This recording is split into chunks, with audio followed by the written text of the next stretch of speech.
আজকে আমরা প্রেম রোগ মুভির সুদীপ মুখার্জি সম্পর্কে জানব। চলচ্চিত্র ও টেলিভিশন জগতের অন্যতম প্রভাবশালী অভিনেতা সুদীপ মুখার্জি তার অনন্য অভিনয়শৈলীর জন্য বেশ পরিচিত। যেকোনো চরিত্রে নেতিবাচক কিংবা ইতিবাচকভাবে অভিনয় করে তিনি দর্শকের দৃষ্টি আকর্ষণ করতে সক্ষম হন। গল্পে তার চরিত্রগুলোর গম্ভীরতা এবং শক্তিশালী ডায়লগ ডেলিভারি নাটকীয়তাকে এক ভিন্ন মাত্রায় নিয়ে যায়।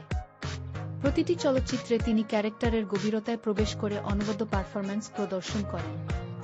বহু বছরের কর্মজীবনে তিনি অনেক জনপ্রিয় সিনেমায় কাজ করেছেন এবং নিজের একটি স্বতন্ত্র অবস্থান তৈরি করেছেন।